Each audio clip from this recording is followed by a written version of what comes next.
Hello everyone, this is Mia Perez and I'm super excited to be back here with another video tutorial. In today's video, I'm going to be working with the Floral Treasures Creativity Kit. This kit comes with an inspiration guide in which you can find 3 projects and instructions on how to create them. Next, we have the Mini Hello stamp set. We also have the coordinating dies from the Garden Treasures stamp set. Up next, the Sweethearts adhesive wood veneers, and as you can see here, I have already used one of the words from the set, but on the back of the package you can see all the words that this set has. We also have the square weave pattern stencil, which is one of my favorites, and last but not least, the 6x8 Garden Treasure stamp set. Okay, so now that we have already seen what this kit has, let's get started. For this layout, I really wanted to use the beautiful flowers from the Garden Treasures stamp set, so I started by stamping the biggest flower first. For the first layer, I used Obsidian Pigment Ink, for the second one, Sunray, for the third, Snapdragon, for the fourth one, Marigold, and for the last 2, Dark Chocolate and Coral Berry. For the leaves, I used Obsidian Pigment Ink 2 and also Frayed Leaf and Forest Glades.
Okay, so out of camera, I stamped flowers in 2 more colors, so if you want to know which colors I used, you can check out my post over at the Altenew Scrapbook blog that is linked down below.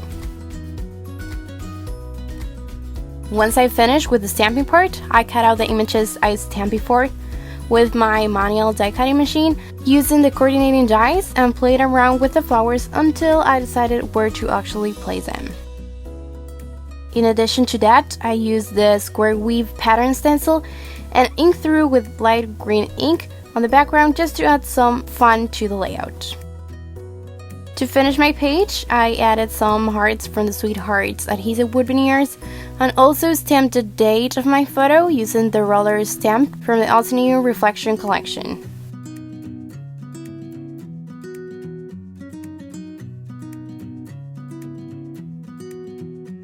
So I hope you enjoyed this video. If you have any questions, just leave them in the comments below and I'll be happy to help you. Don't forget to visit my post on the Altenew Scrapbook blog to learn more about this project. Also, be sure to hit the subscribe button down below and ring the little bell so you don't miss any new videos from the super talented Altenew team. Thank you so much for watching this video and hope you have a wonderful day. Bye!